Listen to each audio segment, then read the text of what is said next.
मुनि कहूँ राम। वाल्मीकि मुनि को राम जी ने दंडवत की। राम जी ने क्या किया? जोर से बोलिए। दंडवत बुझाता? प्रणाम महाराज, हो गया दंडवत। यही दंडवत है। आजकल लोग तो हाथ भी नहीं उठाते। महाराज हो गया प्रणाम। एक कहानी आपको सुना रहे हैं। एक आदमी एक मिठाई के दुकान से मिठाई मंगाया और उसका पैसा नहीं दिया। 1 साल बीत गया। मिठाई के दुकान ने कहा, भाई साहब आप मिठाई ले गए तो कैसन मिठाई? हमको तो डायबिटीज, हम तो मिठाई खाते ही नहीं है। मिठाई वाले ने कहा, ठीक है भाई चलो अच्छी बात। तो उस आदमी के घर में एक फंक्शन पड़ा, तो जाकर उसी मिठाई वाले को उसने ऑर्डर दिया कि 500 पीस हमको ये रसगुल्ला इतने तारीख को हमारे घर भेज दीजिएगा। दुकान में हाँ ठीक ठीक, तुरंत एकदम निश्चित। आज जब आप भेज दीजिएगा तो हम आपको पैसा दे देंगे। तो ठीक है। जिस दिन प्रोग्राम था उस दिन सुबह उसने फोन किया दुकान में, मिठाई हाँ जा रहा है, अभी निकल रहा है। फिर दोपहर में फोन किया, बस पैक हो गया है, निकलने वाला है। 4 बजे से कार्यक्रम था, उसने 3 बजे फोन किया, अब बस पहुंचने वाला है। करते करते लोग आ गए, पूरा प्रोग्राम हो गया, मिठाई नहीं गया। शाम को गुस्से में पहुंचा दुकान में, ये क्या बदतमीजी है। उसने कहा, जैसन तोर लेन देन वैसन मोर पठावनी। जिस प्रकार आप रुपया देते हैं हमको, उसी प्रकार हम मिठाई भी दे दिए हैं आपको। ये मैं क्यों सुना रहा हूं? आशीर्वाद कोई देता नहीं है, आशीर्वाद लिया जाता है। इस बात को ठीक से समझिएगा। जिस भाव से हम प्रणाम करते हैं, उसी भाव से सामने वाले की ओर से आशीर्वाद भी मिलता है। पहली बात, माताओं को लेट करके दंडवत प्रणाम नहीं करना चाहिए। देखा देखी में माताएं भी लुटियाई जा रही हैं, महाराज दंडवत, ये अपराध है। स्त्री को लेट करके प्रणाम करने से मना किया गया है। आगे और बोलूं? हाँ? बेटियों को किसी का भी पांव छू के प्रणाम नहीं करना चाहिए। जो कुंवारी बेटियां हैं जिनकी शादी नहीं हुई है, कितनों बड़का महात्मा क्यों ना हो, तोप क्यों ना हो, उनको पांव छू के प्रणाम नहीं करना चाहिए। कैसे करना चाहिए महाराज? दूर से खड़े होकर दोनों हाथ जोड़ करके और सिर झुका के प्रणाम करना चाहिए, बस। समझ में बात आ रही है? हाँ। लेकिन जिसकी शादी हो गई है, जो बहू बन गई है, उनके लिए मर्यादा है कि बैठ करके अब पांव छू करके प्रणाम करें। कोई सन्यासी महात्मा है तो दूर से हाथ जोड़ करके प्रणाम करें, तो लेकिन ये छूट पुरुष को नहीं दी गई है, न लड़कों को। पुरुष को और बच्चों को दंडवत करना चाहिए। जिस बच्चे के पेट के बाल उतर गए हैं, जब तक पेट का बाल, समझ रहे हैं ना, मुंडन जब तक नहीं हुआ तब तक उसको बालक कहा गया है। पेट के बाल जब तक सिर में है तब तक वो बालक है। और जिसका मुंडन संस्कार नहीं हुआ है, उस बच्चे से कदापि पांव नहीं स्पर्श कराना चाहिए। यह भगवत अपराध के बराबर है। जिस बच्चे का पेट का बाल नहीं उतरा, वो साक्षात अभी भगवान का स्वरूप है, उससे पांव स्पर्श नहीं कराना चाहिए। लेकिन मुंडन संस्कार यदि हो गया, फिर उस बच्चे को बचपन से आदत दिलाइए, जो भी दिखाई पड़े बड़ा, उसको पांव छूकर प्रणाम करे। न लौटाए तो कम से कम पांव छू के प्रणाम करे। घुटना न छुए, कमर न छुए, पेट न छुए, झुके का। अच्छा, मजे की बात सुनो, यदि महाराज जी, आचार्य जी बाएं हाथ में है तो अब झुकने प्रणाम के घूमना पड़ेगा दाहिना हाथ के लिए, तब बाएं से छू दो। ये व्यवहार नहीं है। देखिए प्रणाम में बड़ी शक्ति है। एक ऋषि हुए मार्कंडेय जी, आप में से कौन कौन नाम सुना है? मार्कंडेय ऋषि की उम्र थी कुल 11 वर्ष। सरकार कितनी थी? 11 वर्ष की उनकी कुल आयु थी।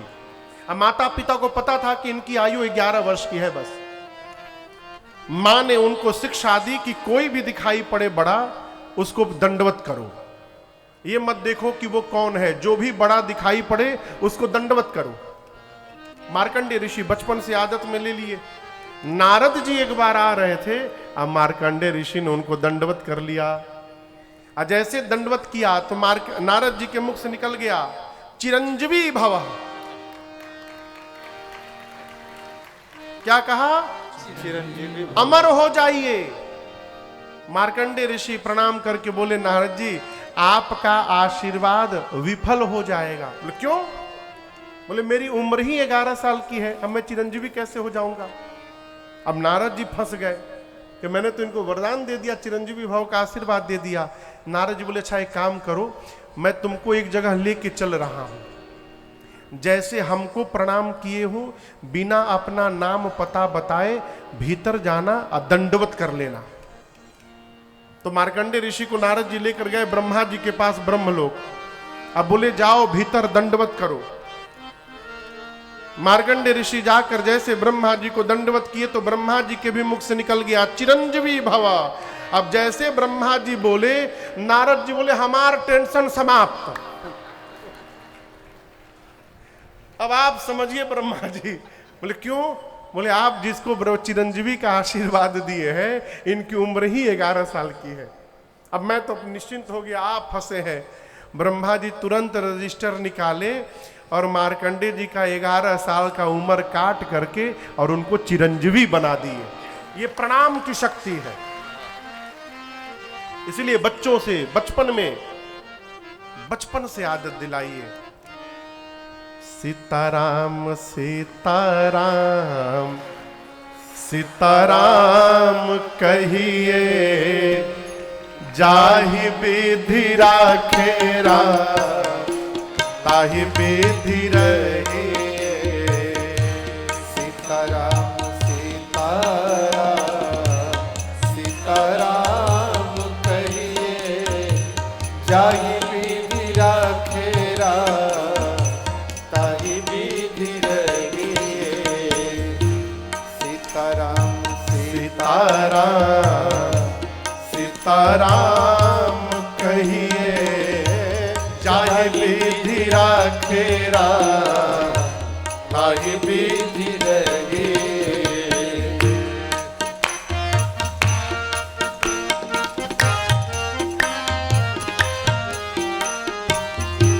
मुख में हो राम नाम, राम सेवा हाथ में। मुख में हो राम नाम, राम सेवा हाथ में।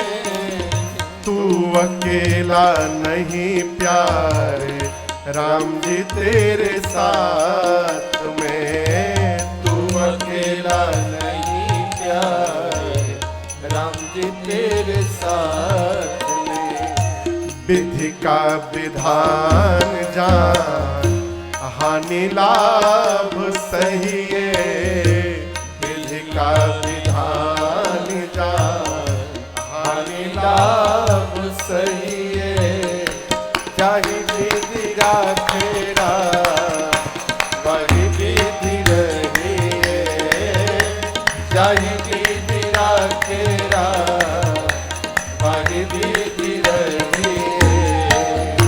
सीताराम सीताराम सीताराम कहिए, चाहे विधि राखे राम, वही विधि रहिए।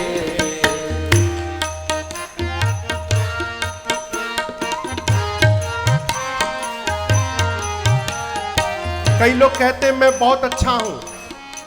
अच्छी बात है, अपने को अच्छा मानना ही चाहिए। मैं अच्छा हूं ठीक है, लेकिन मैं ही अच्छा हूं ये बहुत गलत है। इसी को कहते हैं अभिमान। और साधक कहता है किया अभिमान तो फिर मान नहीं पाएगा, किया अभिमान तो फिर मान नहीं पाएगा।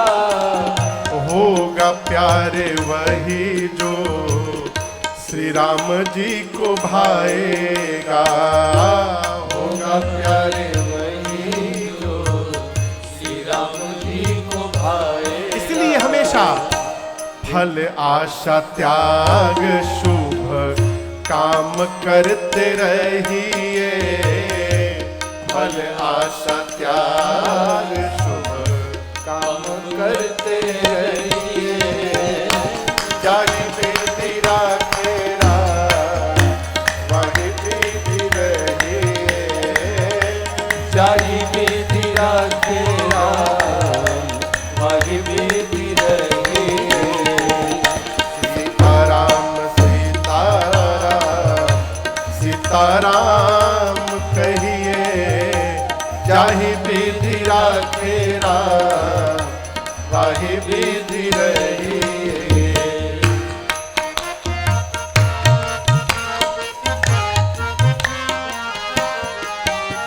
महाभारत का युद्ध निश्चित हुआ।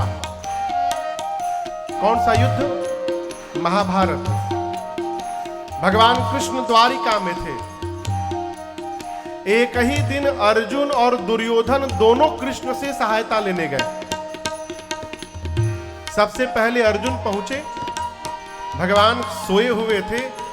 अर्जुन जी जाकर, नहीं पहले दुर्योधन गए, जाकर भगवान कृष्ण के सिर के पास खड़े हो गए, सिरहाने।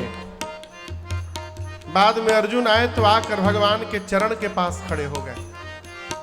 कन्हैया की जब आंख खुली तो सामने अर्जुन पर दृष्टि गई। बोले पार्थ तुम कब आए? पीछे से दुर्योधन ने कहा मैं भी आया हूं। भगवान ने कहा लेकिन मेरी दृष्टि तो पहले मेरे पार्थ पर पड़ी है। अर्जुन ने कहा नहीं प्रभु, मेरे से पहले भ्राता आए हैं। भगवान ने पूछा कहिए क्यों आए हैं? दोनों ने कहा सहायता चाहिए। भगवान बोले देखो, मैं युद्ध में शस्त्र नहीं उठाऊंगा, निहत्था रहूंगा, किसी पर प्रहार नहीं करूंगा। एक और मैं हूं और एक तरफ मेरी अक्षुण सेना है। दोनों में से किसको क्या चाहिए बताओ? दुर्योधन बोला पहले मैं आया हूं, पहले मैं मांगूंगा। भगवान ने कहा लेकिन मेरी दृष्टि तो पहले अर्जुन पर पड़ी है, पहले अर्जुन मांगेगा। और अर्जुन तुम्हारा छोटा भाई है, इसलिए छोटे भाई का अधिकार पहले होता है। अब अर्जुन को डर, दुर्योधन को डर कहीं अर्जुन सेना न मांग ले। अर्जुन ने कहा प्रभु मुझे आप चाहिए। भगवान बोले मैं युद्ध लड़ूंगा नहीं। अर्जुन बोले उसके बाद भी मुझे आप चाहिए। दुर्योधन तो मन ही मन प्रसन्न हो गया, नाटक करके चेहरा उदास करके बोला अब क्या बताऊं, छोटे भाई की बात है, मैं इसका मन तोड़ भी नहीं सकता हूं। कोई बात नहीं, यदि आप अर्जुन के साथ रहेंगे तो अपनी सेना आप मुझे दे दीजिएगा। अब दुर्योधन को लगा कि इनकी सेना यदि आगे तो मुझे कौन हराएगा। दुर्योधन चला गया बलदाऊ के पास। भगवान ने पूछा अर्जुन से तुमको पता है कि मैं शस्त्र नहीं उठाऊंगा, फिर मेरी भूमिका क्या होगी, क्यों मांगे मुझे? अर्जुन ने कहा प्रभु मैं चाहता हूं जिस रथ पर मैं बैठकर लड़ूं उस रथ की डोर आपके हाथ में हो प्रभु। क्यों? आप जिसकी डोर पकड़ लेंगे उसका पराजय किसी युग में नहीं हो सकता है, वो हमेशा विजयी ही विजयी होगा। ये कथा कहती है जिंदगी की डोर सौंप हाथ दीनानाथ के, जिंदगी की डोर सौंप हाथ दीनानाथ के। महलों में राखे चाहे झोपड़ी में बास दे, महलों में राखे चाहे झोपड़ी में बास। आप एक काम करिए, धन्यवाद निर्विवाद राम राम कहिए, धन्यवाद निर्विवाद राम राम कहिए। चाहे विधि राखे राम, वही विधि रहिए, जाहि विधि राखे राम, वही विधि रहिए। सीताराम सीताराम सीताराम कहिए, जाहि विधि राखे राम, वही विधि रहिए।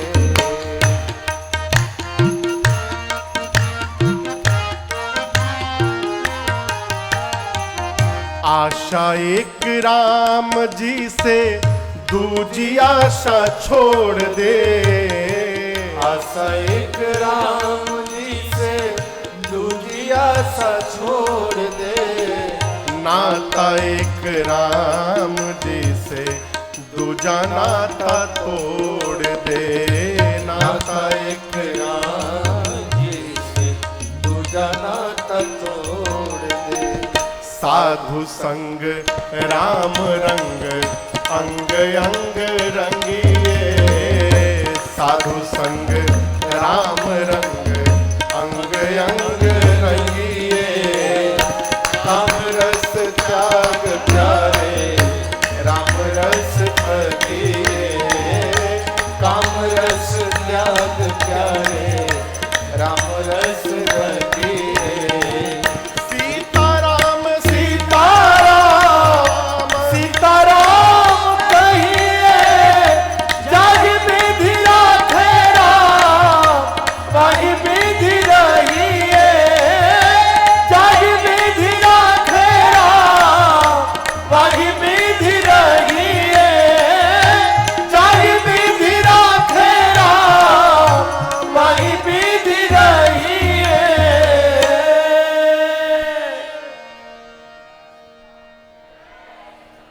सीताराम सीताराम सीताराम कहिए, जाहि विधि राखे राम, वही विधि रहिए। बच्चों को सिखाइए, सबको प्रणाम करें, राम राम कहें। है? राम जी ने वाल्मीकि ऋषि को दंडवत किया है। यहां एक और बात मैं निवेदन करूं, सामने वाला आपको क्या समझ रहा है, ये सामने वाले को समझने दीजिए। आप अपने को क्या मान रहे हैं, इस पर टिके रहिए।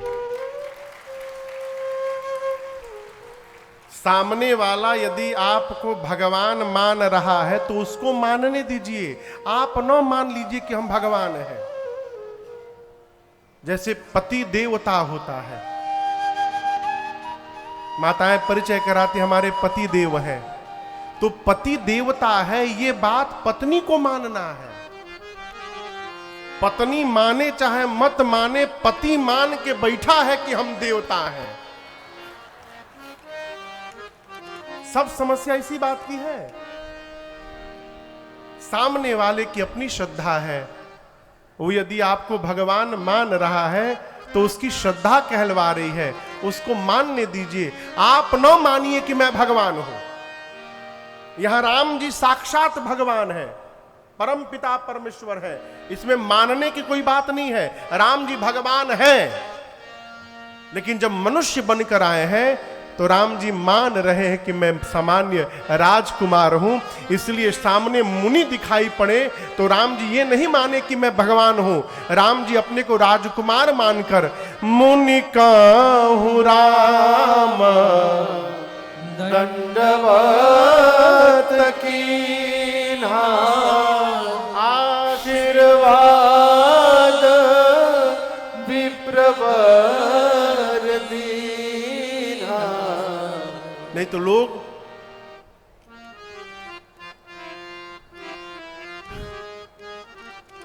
हमारे पूज्य महाराज श्री के एक परिचित हैं, विनोद भैया, बहुत बड़े आदमी है वो। वो जब जब आते हैं ना महाराज जी के पास, तो उनके साथ 4-5 लोग रहते हैं। कोई उनका पान का डिबिया पकड़ा है, तो कोई उनका तौलिया पकड़ा है, कोई उनका पानी का बोतल पकड़ा है।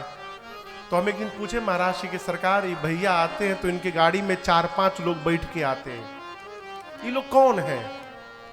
तो महाराज जी बोले, बाबू ये लोग ठेलुआ हैं। हम बोले हम समझे नहीं। तो भगवान बोले, बाबू भगवान कोई कोई तेज घोड़े के साथ 4-5 गधों को बांध देते हैं। क्यों? यदि ये गधे नहीं बंधे रहेंगे तो घोड़वा आगे जीत नहीं जाएगा। तो ये सारे गधे मिल करके घोड़े को पकड़े रहते हैं और उसको दौड़ने नहीं देते हैं। हर बात में उससे कहते हैं वाह वाह, अद्भुत, झूठी प्रशंसा। तो ये जो हर बात में साथ में वाह वाह करने वाले लोग घूम रहे हैं, शुद्ध भाषा में कहें तो चमचा। देखिए, चम्मच की अपनी विशेषता है, जिस बर्तन में रहता है उसी को खाली कर देता है। जिस बर्तन में चम्मच को डालिए उसी को खाली कर देगा। वो जाएगा तो खाली करेगा ही करेगा, भरेगा नहीं, कलछुल भरेगा, चम्मच नहीं भरेगा। भरेगा हो? उसी प्रकार ये चमचे जिसके साथ लग जाएं उसको खाली कर देंगे। अभी विधायक जी, विधायक का टिकट मिला नहीं, लेकिन साथ वाले उनको विधायक जी आ गए, विधायक जी आ गए, इनसे सावधान सावधान। इस प्रकार के लोग चढ़ा करके आकाश में पहुंचा देंगे और वहां से गिरने के बाद कुछ बचने वाला नहीं है। ये जो चम्मच टाइप के लोग हैं ना, चमचे, इनसे सावधान रहिए। ये का कही रहे हैं कहने दीजिए, अपने को मान के रखिए कि हम क्या हैं और धरातल पर बने रहिए। आप समझ रहे हैं मेरी बात को? हम आपको नहीं कह रहे हैं, हम उधर की बात कह रहे हैं। आपके साथ हम ऐसे लोग नहीं देखे, अभी देखते तो हम आपको बोल के जाते। सावधान। अरे आपको एक बात बताऊं, एक राजा के नगर में 2 दर्जी पहुंचे। 2 दर्जी जाकर राजा से बोले कि हम लोग देवताओं का वस्त्र सिलते हैं, जितने देवता हैं हमारे द्वारा ही सिले हुए वस्त्र पहनते हैं। राजा बोले फिर? बोले हम आपकी महिमा सुने हैं तो दया आई, भाव जगा कि आप जैसे धर्मात्मा राजा का भी वस्त्र सिलना चाहिए। और दोनों थे महाठग। राजा बोले तो सौभाग्य है मेरा। बोले लेकिन एक समस्या है। क्या? बोले हम जिस धागे से कपड़ा बनाते हैं ना, वो दिव्य लोक से आया हुआ धागा है। तो राजा बोले तो और अच्छी बात है। बोले नहीं, समस्या ये है कि मूर्ख व्यक्ति को उससे बना हुआ वस्त्र दिखाई नहीं देता। जो मूर्ख होगा उसको वो कपड़ा दिखाई ही नहीं देगा। राजा मन में सोचा ये तो और अच्छी बात हो गई, इसी बहाने पता चलेगा मेरे कैबिनेट में कौन कौन मूर्ख है। जो जो मूर्ख होगा उसको चेंज करूंगा। राजा बोला ठीक है, बनाइए आप लोग। बोले हम लोग को एक कमरा चाहिए, बंद कमरा, उसमें कोई आए नहीं, भोजन चाहिए और 1 महीने का समय चाहिए। एक कमरा निश्चित हुआ, सारी सामग्री, समय पर भोजन। अब वो दोनों जाकर खूब आराम से दिन भर सोते थे। 1 महीना में 1 दिन बचा था। राजा तो एकदम भीतर हुदहुद लगा हुआ है राजा को। तो 1 दिन पहले मंत्री से बोला कि अब तो बन गया होगा, कल 1 महीना पूरा हो रहा है, जाइए जाकर मेरा वस्त्र का निरीक्षण करके आइए। राजा ये भी सोचा पता चल जाएगा मंत्री हमारा मूर्ख है कि विद्वान है। मंत्री जैसे गया, उन दोनों के पास वस्त्र तैयार, अरे कल ही तैयार हो गया था, कहां है? तो एक दीवार की ओर इशारा किए, वो देखिए वस्त्र टंगा है। अब वहां कुछ था ही नहीं, कुछ नहीं था, सही में कुछ नहीं था। बोले वो देखिए दीवार पर वस्त्र क्या अद्भुत टंगा हुआ है। अब मंत्री को दिखाई ना दे। मंत्री सोचे हम मूर्ख हैं क्या, हमको तो दिख नहीं रहा है। यदि राजा को पता चल गया हम मूर्ख हैं तो नौकरी से निकाल देगा हमको। बोला, मंत्री बोला, अद्भुत अद्भुत वस्त्र, ऐसा वस्त्र तो मैंने आज तक नहीं देखा। दर्जी पूछे किस रंग का है बताइए, कौन सा रंग अच्छा लग रहा है? मंत्री बोला, ये बीच बीच में जो नीला नीला लगा है ना, वो बहुत सुंदर लग रहा है। दर्जी बोले, बहुत सुंदर, आप विद्वान हैं, आपको दिख रहा है। मंत्री जाकर राजा से बताया, सरकार ऐसा दिव्य वस्त्र बना है, आप नाचने लगेंगे। राजा प्रसन्न हो गया, चलो मेरा मंत्री कम से कम मूर्ख नहीं है। अगले दिन राजा ने घोषणा की कि वही वस्त्र पहन करके मैं नगर भ्रमण में निकलूंगा, शाही सवारी मेरी निकलेगी। 10 बजे का समय घोषित हुआ। अब वो दोनों ऐसे हाथ किए, वो नकली कपड़ा लेकर राज दरबार में पहुंचे। अब राजा को कपड़ा न दिखाई दे। मंत्री कह रहा, सरकार देख रहे हैं क्या अद्भुत चमक रहा है वस्त्र, नीला रंग देखिए, नीला रंग। राजा को दिखाई न दे। राजा बोला, मैं मूर्ख हूं क्या? मंत्री को दिख रहा है, मुझे दिख ही नहीं रहा है। नगर में ये बात फैल जाएगी, राजा मूर्ख है, मेरी हंसी हो जाएगी। राजा बोला, अद्भुत अद्भुत, ऐसा तो मैंने वस्त्र देखा ही नहीं आज तक, लाओ पहनाओ मुझे। अब राजा नंगा खड़ा है और ऐसे हाथ डाले, वैसे हाथ डाले, झूठ मूठ का बटन बंद करे। राजा बोला, बहुत सुंदर लग रहा है। उसी तरह राजा जाकर रथ पर बैठ गया, नंगा। मजे की बात देखिए, सबको राजा नंगा दिख रहा है, लेकिन कोई नहीं कह रहा है कि सरकार आपके शरीर पर वस्त्र नहीं है, जानते हैं कि यदि कह दूंगा तो नौकरी से हाथ चली जाएगी। सब कहते हैं, सरकार ऐसा वस्त्र हम लोगों ने जीवन में नहीं देखा, अद्भुत वस्त्र बना है। अब पूरा राजा नगर घूम लिया नंगा। ये कथा कह रही है, वाह वाह करने वाले बहुत लोग साथ में हो जाएं तो कब हम लोगों की भी शाही सवारी निकल जाएगी, इसका भरोसा नहीं। सावधान रहिए। हम क्या हैं, अपने को विचार करना है। राम जी ने श्री वाल्मीकि ऋषि को दंडवत किया है। वाल्मीकि ऋषि ने आशीर्वाद बेप्रवर दीन्हा, मुनियों ने श्री रघुनाथ जी को आशीर्वाद दिया है।